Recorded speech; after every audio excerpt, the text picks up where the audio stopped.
Data link layer. ठीक है, तो डेटा लिंक लेयर मतलब यूनिट नंबर 2, जो कि मोस्ट इम्पोर्टेंट यूनिट है ना। इसमें आपको डेटा लिंक लेयर के बारे में ही बात करनी है। तो इसमें सबसे पहले फर्स्ट क्वेश्चन है, explain the data link layer. Data link layer क्या होती है? तो बेसिकली इसका मतलब ये होता है कि जो नेटवर्क लेयर से मतलब कि पैकेट आते हैं, उन पैकेट को फ्रेम के फॉर्म में डिवाइड करना, उसे बोलते हैं डेटा लिंक लेयर का काम ही है। ठीक है, तो देखिए इसमें आपको डेटा लिंक लेयर के बारे में लिखना। इसके बाद आपका नीट डायग्राम हो गया। तो देखिए बताया था नेटवर्क लेयर से आया आपका डेटा, नेटवर्क लेयर से आया क्या? पैकेट, पैकेट को कन्वर्ट कर दिया डेटा लिंक लेयर ने फ्रेम में, हो गया फिजिकल लेयर में। ठीक है, इस प्रकार चलते हैं अपन सेकंड क्वेश्चन मतलब किसी पर। नीड, इसकी नीड क्यों पड़ी? तो ये नीड है भाई, आप पढ़ सकते हैं ईजिली।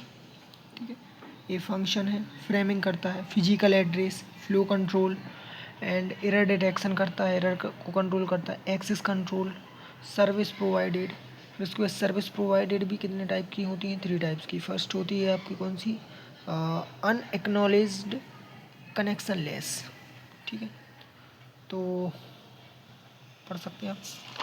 इसके बाद है एक्नॉलेज्ड कनेक्शन लेस सर्विसेज, इसके बारे में आपको लिखना है पूरा। ये आपको डेफिनेशन दी गई है, कैरेक्टरिस्टिक दिए गए हैं। और थर्ड है एक्नॉलेज्ड कनेक्शन ओरिएंटेड सर्विसेज। ठीक है, उसके बाद ये डायग्राम है डेटा लिंक लेयर का। देयर आर 2 टाइप्स, जो उसके वो डिवाइड होता है, LLC लॉजिकल लिंक कंट्रोल, एक होता है मीडिया एक्सेस कंट्रोल। तो आप ये डायग्राम बना दीजिएगा। इसके बाद है फ्रेम। इस फ्रेम में होता है, देखो डेटा लिंक क्लियर होती है, इस टाइप में फ्रेम कन्वर्ट करता है। स्टार्ट फ्रेम, एंड फ्रेम, ये आपका डेटा एक्चुअल डेटा रहता है। यहाँ पर आपका मतलब कि क्या रहता है? इंडिकेटर एरर, यदि कोई भी एरर आया तो आप FCS से करते हो। और हेडर में आपका एड्रेस रहता है, मतलब है ना, तो इस प्रकार का।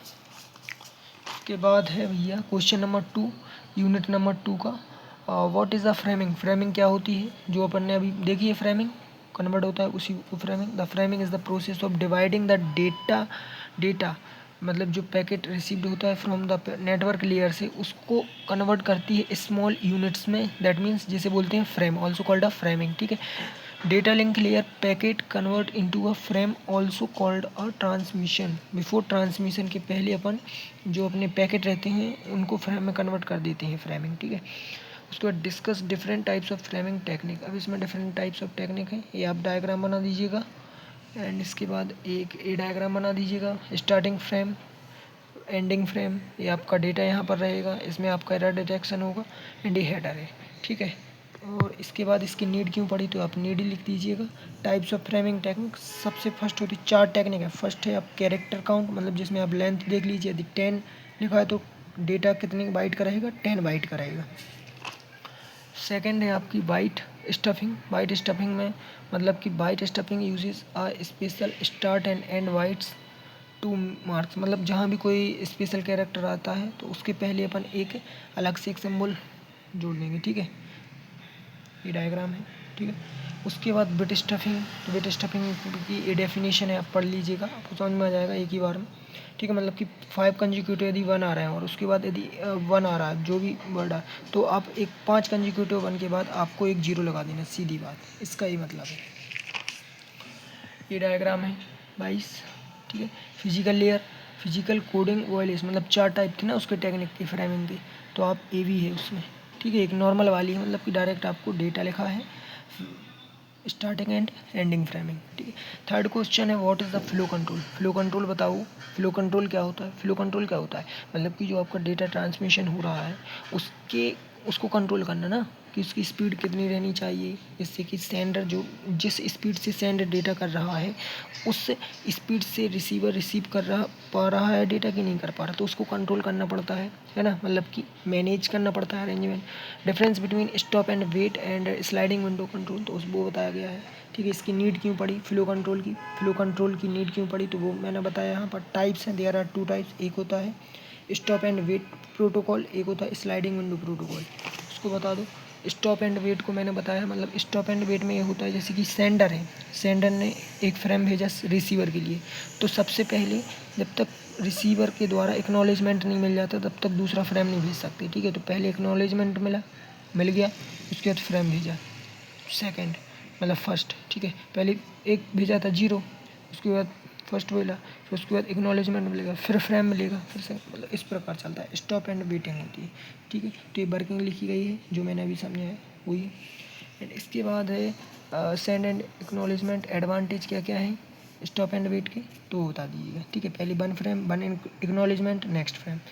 स्लाइडिंग विंडो प्रोटोकॉल क्या रहती है, मतलब एक स्लाइडिंग विंडो, जैसे कि आपने कोई भी लैंग्वेज में डेटा स्ट्रक्चर में देखा होगा स्लाइडिंग विंडो, ठीक उसी प्रकार इस पर भी काम होता है। तो sliding window is a window, protocol is a technique, मतलब उसकी एक साइज़ रहती है, उस फॉर्म में डेटा जाता है, ठीक है। आप ये डायग्राम बना दीजिएगा, ठीक है।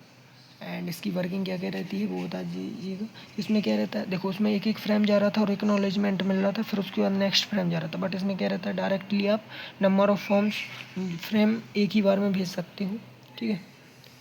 ओके। एंड इसके बाद है एरर डिटेक्शन। एरर कंट्रोल क्या होता है, एरर कंट्रोल में बेसिकली अपन दो काम करते हैं। सबसे पहले तो एरर को डिटेक्ट करते हैं और दूसरा एक एरर को करेक्शन करते हैं, बस वही मैंने इसमें बताया है और कुछ नहीं बताया। देखिए फर्स्ट है एरर को डिटेक्ट करना और दूसरा है एरर को कंट्रोल करना, तो वो आप इसमें से देख लीजिएगा पॉज करके, ठीक है।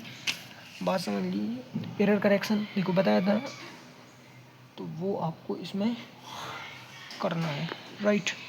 उसके बाद आपको ए आर पी इम्पोर्टेंट है, ए आर पी आएगा कल के पेपर में। ए आर पी मतलब होता है एड्रेस रिसोल्यूशन प्रोटोकॉल। इसका बेसिकली मतलब ये रहता है, यदि जैसे कि सेंडर है और रिसीवर, सेंडर को पता है रिसीवर का क्या आईपी एड्रेस, तो आईपी एड्रेस की हेल्प से मैक एड्रेस फाइंड आउट करना also called a R P, ठीक है। ये आपका डायग्राम है, ओके। ये एडवांटेज दिए गए हैं। अब आर ए आर पी मतलब ए आर पी का reverse R A R P, इसमें क्या रहता है, इसमें क्या रहता है, इसमें मैक एड्रेस पता रहता है, इसमें मैक एड्रेस पता रहता है और आईपी एड्रेस को फाइंड करना पड़ता है। ये आर ए आर पी रहता है, बस एक दूसरे के रिवर्स है।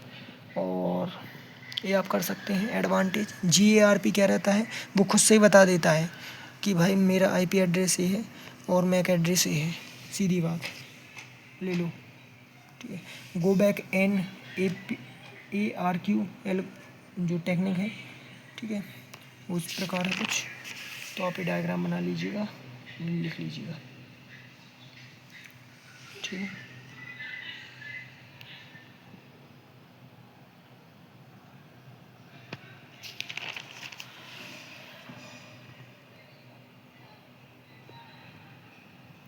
सिलेक्ट रिपीट है, सिलेक्ट रिपीट ए आर क्यू, इसमें क्या रहता है,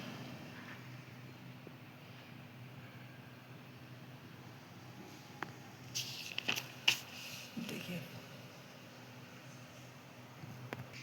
दोनों में डिफरेंस, गो बैक एंड सिलेक्टो में रिपीट में डिफरेंस है, तो ये आप डिफरेंस पढ़ लीजिएगा एक एक बार तो बहुत हो जाएगा। फिर एक और टॉपिक आता है फाइनाइट स्टेट मशीन, तो फाइनाइट स्टेट मशीन भी पढ़ लीजिएगा क्या होता है, ठीक है, नोट्स मैंने दे दिए हैं।